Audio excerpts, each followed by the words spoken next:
मित्रों, आप सभी का श्रीमद् भगवद गीता के चौथा अध्याय में स्वागत है। तो आइए शुरू करते हैं महान श्रीमद् भगवद गीता के चौथा अध्याय ज्ञान कर्म संन्यास योग। तीसरे अध्याय के श्लोक 4 से 21 तक में भगवान ने कई प्रकार के नियत कर्मों के आचरण की आवश्यकता बताई। फिर 30वें श्लोक में भक्ति प्रधान कर्मयोग की विधि से ममता, आसक्ति और कामनाओं का सर्वथा त्याग करके प्रभु प्रीत्यर्थ कर्म करने की आज्ञा दी। उसके बाद 31 से 35वें श्लोक तक उस सिद्धांत के अनुसार कर्म करने वालों की प्रशंसा और नहीं करने वालों की निंदा की है तथा राग और द्वेष के वश में न होकर स्वधर्म पालन के लिए जोर दिया गया है। फिर 36वें श्लोक में अर्जुन के पूछने से 37वें श्लोक से अध्याय पूरा होने तक को सर्व अनर्थों का कारण बताया गया है और बुद्धि के द्वारा इंद्रियों और मन को वश करके उसका नाश करने की आज्ञा दी गई है। लेकिन कर्मयोग का महत्व बड़ा गहन है, इसलिए भगवान फिर से उसके विषय में कई बातें अब बताते हैं। उसका आरंभ करते हुए पहले 3 श्लोकों में उस कर्मयोग की परंपरा बताकर उसकी महिमा सिद्ध करके प्रशंसा करते हैं। श्लोक नंबर 1। अथ चतुर्थोऽध्यायः। श्री भगवानुवाच इमं विवस्वते योगं प्रोक्तवानहमव्ययम् विवस्वान् मन्वे प्राह मनुरिक्ष्वाक्वे ब्रवीत्। इसका अर्थ है, श्री कृष्णा बोले, मैंने इन अविनाशी योग को सूर्य से कहा था। सूर्य ने अपने पुत्र वैवस्वत मनु से कहा और मनु ने अपने पुत्र राजा इक्ष्वाकु से कहा। श्लोक नंबर 2। एवं परंपरा प्राप्त मिमा राजर्षयो विदुः सकाले ने महता योगो नष्टः परंतप। इसका अर्थ है, हे परंतप अर्जुन, इस प्रकार परंपरा से प्राप्त इस योग को राजर्षियों ने जाना, किंतु उसके बाद वह योग बहुत काल से इस पृथ्वी लोक में लुप्तप्राय हो गया। श्लोक नंबर 3। स एवायं मया तेद्य योगः प्रोक्तः पुरातनः भक्तोसी में सखा चेति रहस्य हेतुत्तमम्। इसका अर्थ है, तू मेरा भक्त और प्रिय सखा है, इसलिए यह पुरातन योग आज मैंने तुझे कहा है, क्योंकि यह बड़ा ही उत्तम रहस्य है, अर्थात गुप्त रखने योग्य विषय है। श्लोक नंबर 4। अर्जुन उवाच अपरं भवतो जन्म परं जन्म विवस्वतः कथमेतद्विजानीया त्वमादौ प्रोक्तवानिति। इसका अर्थ है, अर्जुन बोले, आपका जन्म तो अर्वाचीन अभी हाल ही का है और सूर्य का जन्म बहुत पुराना है, अर्थात कल्प के आदि में हो चुका था। तब मैं इस बात को कैसे समझूं कि आप ही ने कल्प के आदि में यह योग कहा था। श्लोक नंबर 5। श्री भगवानुवाच बहूनि में व्यतीतानि जन्मानि तव चार्जुन तान्येह वेद सर्वाणि न त्वं वेत्थ परन्तप। इसका अर्थ है, श्री भगवान बोले, हे परंतप अर्जुन, मेरे और तेरे बहुत से जन्म हो चुके हैं, उन सबको तू नहीं जानता, किंतु मैं जानता। श्लोक नंबर 6। अजोपि सन्नव्ययात्मा भूतानामीश्वरोपि सन् प्रकृतिं स्वामधिष्ठाय संभवाम्यात्ममाया।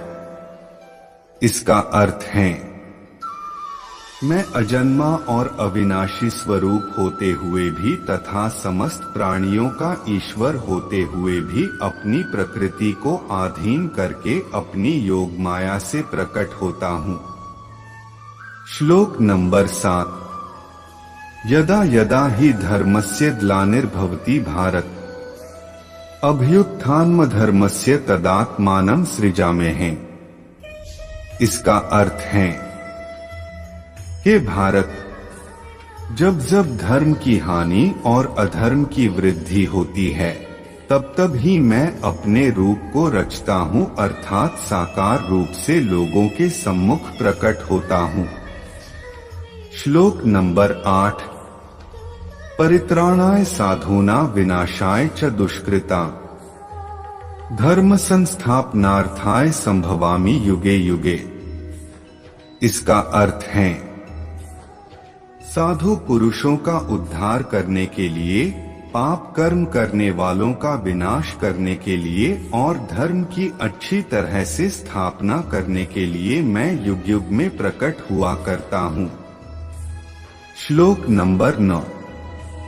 जन्म कर्म च मे दिव्यमेवं यो वेत्ति तत्वतः त्यक्त्वा देह पुनर्जन्म नैति मामेति सोऽर्जुन। इसका अर्थ है, हे अर्जुन, मेरे जन्म और कर्म दिव्य अर्थात निर्मल और अलौकिक हैं। इस प्रकार जो मनुष्य तत्व से जान लेता है, वह शरीर को त्याग कर फिर जन्म को प्राप्त नहीं होता, किंतु मुझे ही प्राप्त होता है। श्लोक नंबर 10। वीतराग भय क्रोधा मनमया मामुपाश्रिता है बहवो ज्ञानत सा पूता मद भाव मांगता है। इसका अर्थ है, पहले भी जिनके राग, भय और क्रोध सर्वथा नष्ट हो गए थे और जो मुझ में अनन्य प्रेम पूर्वक स्थिर रहते थे, ऐसे मेरे आश्रित रहने वाले बहुत से भक्त उपर्युक्त ज्ञान रूप तप से पवित्र होकर मेरे स्वरूप को प्राप्त हो चुके हैं। श्लोक नंबर 11। ये यथा मा प्रपद्यन्ते तांस्तथैव भजाम्यहम्। मम वर्तमानुवर्तन्ते मनुष्याः पार्थ सर्वशः। इसका अर्थ है, हे अर्जुन, जो भक्त मुझे जिस प्रकार भजते हैं, मैं भी उनको उसी प्रकार भजता हूँ, क्योंकि सभी मनुष्य सब प्रकार से मेरे ही मार्ग का अनुसरण करते हैं। श्लोक नंबर 12। कांक्षन्तः कर्मणा सिद्धि यजन्त इह देवता है क्षिप्र ही मानुषे लोके सिद्धिर्भवति कर्मजा। इसका अर्थ है, इस मनुष्य लोक में कर्मों के फल को चाहने वाले लोग देवताओं का पूजन किया करते हैं, क्योंकि उनको कर्मों से उत्पन्न होने वाली सिद्धि शीघ्र मिल जाती है। श्लोक नंबर 13। चातुर्वर्ण्य मया सृष्ट गुणकर्म विभागशः तस्य कर्तारमपि मा विद्धय कर्तारं व्ययम्। इसका अर्थ है, ब्राह्मण, क्षत्रिय, वैश्य और शूद्र, इन 4 वर्णों का समूह गुण और कर्मों के विभाग पूर्वक मेरे द्वारा रचा गया है। इस प्रकार उस सृष्टि रचनादि कर्म का कर्ता होने पर भी मुझ अविनाशी परमेश्वर को तू वास्तव में अकर्ता ही जा। श्लोक नंबर 14। न मा कर्माणि लिम्पन्ति न मे कर्मफले स्पृहा इति मा योभिजानाति कर्मभिर्न स बध्यते।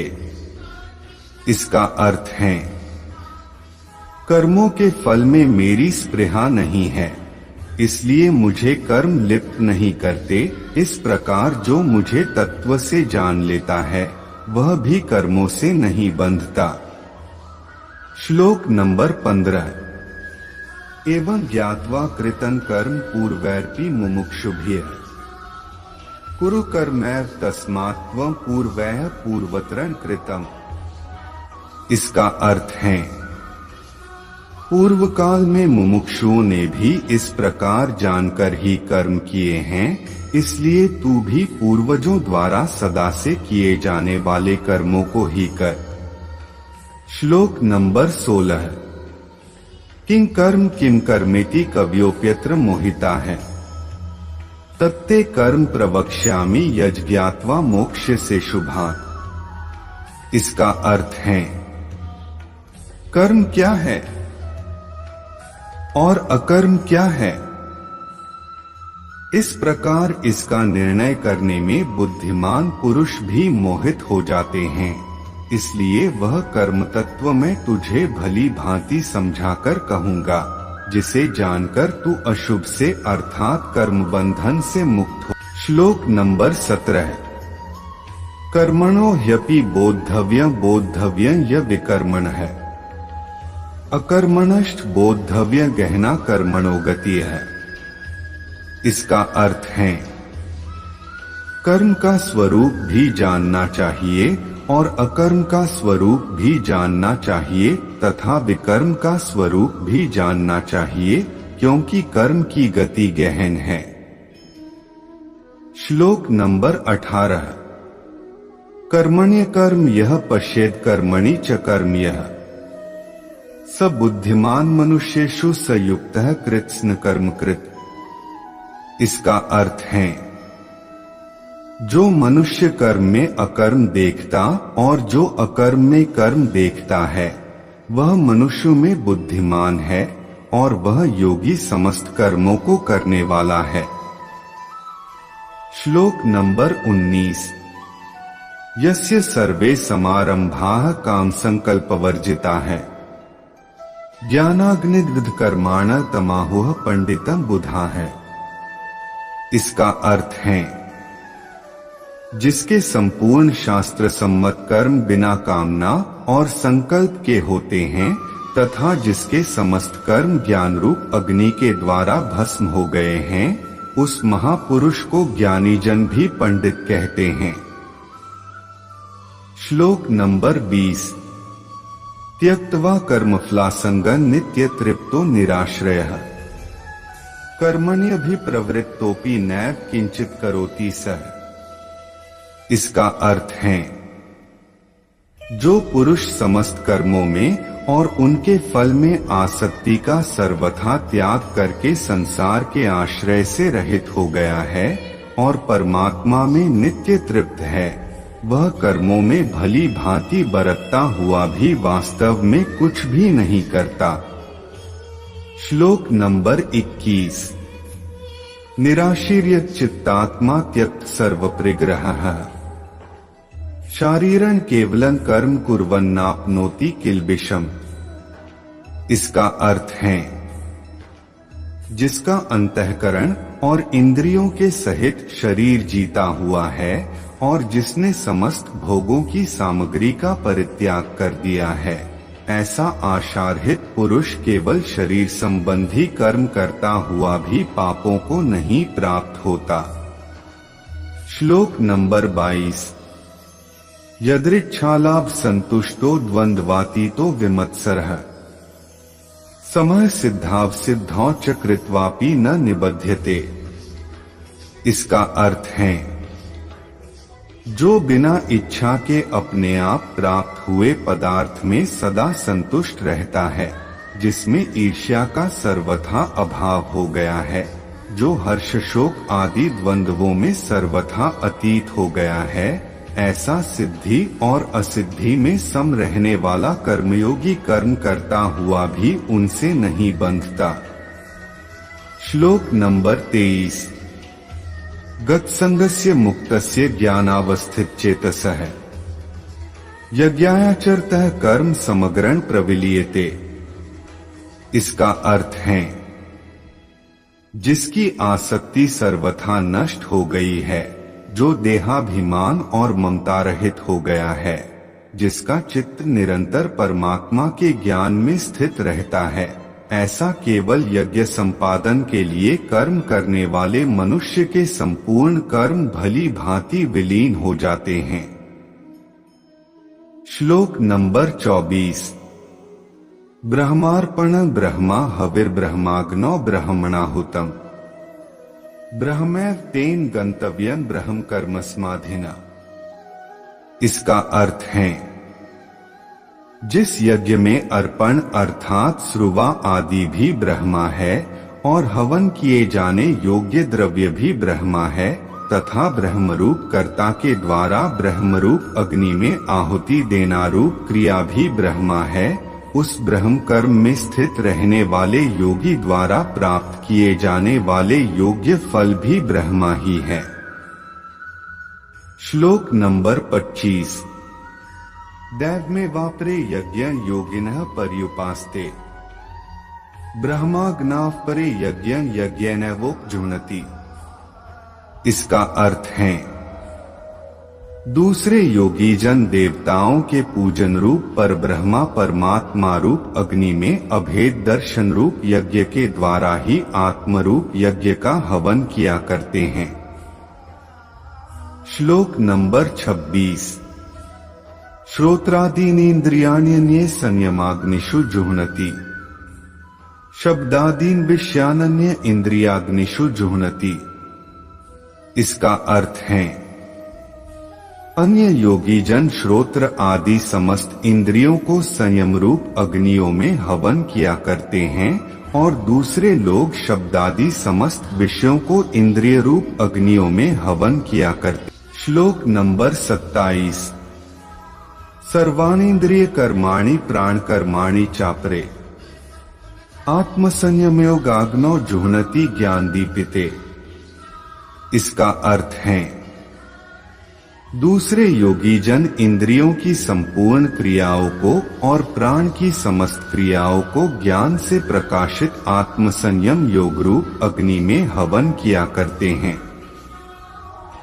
श्लोक नंबर 28। द्रव्ययज्ञास्तपोयज्ञा योग्यज्ञास्तथापरे स्वाध्याय ज्ञानयज्ञाश्च यतयः संशितव्रता है। इसका अर्थ है कई पुरुष द्रव्य संबंधी यज्ञ करने वाले हैं, कितने ही तपस्या रूप यज्ञ करने वाले हैं तथा दूसरे कितने ही योग रूप यज्ञ करने वाले हैं, कितने ही अहिंसादि तीक्ष्ण व्रतों से युक्त यत्नशील पुरुष स्वाध्याय रूप ज्ञान यज्ञ करने वाले हैं। श्लोक नंबर 29 और 30। अपाने जुह्नति प्राणं प्राणेपान तथापरे प्राणापान गति रुद्ध्वा प्राणायाम परायणा है। अपरे नियताहारः प्राणान् प्राणेषु जुह्नति सर्वेप्येते यज्ञविदो यज्ञक्षपित कल्मषा है। ये सभी का अर्थ है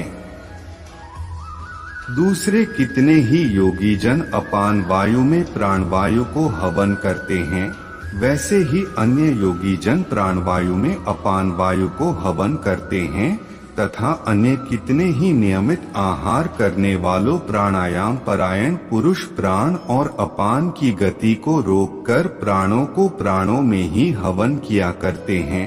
ये सभी साधक यज्ञों द्वारा पापों का नाश कर देने वाले और यज्ञों को जानने वाले हैं। श्लोक नंबर 31। यज्ञ शिष्टामृत भुजो यान्ति ब्रह्मा सनातम नाय लोकोस्त्यज्ञस्य कुतोन्यः कुरु सत्तम। इसका अर्थ है हे कुरुश्रेष्ठ अर्जुन, यज्ञ से बचे हुए अमृत रूप अन्न का भोजन करने वाले योगी जन सनातन परब्रह्म परमात्मा को प्राप्त होते हैं और यज्ञ न करने वाले पुरुष के लिए तो यह मनुष्य लोक भी सुखदायक नहीं है, फिर परलोक कैसे सुखदायक हो सकता है। श्लोक नंबर 32। एवं बहुविधा यज्ञा वित्ता ब्रह्मणो मुखे कर्मजान विद्धि तान सर्वानेवं ज्ञात्वा विमोक्ष्यसे। इसका अर्थ है इसी प्रकार और भी बहुत तरह के यज्ञ वेद की वाणी में विस्तार से कहे गए हैं।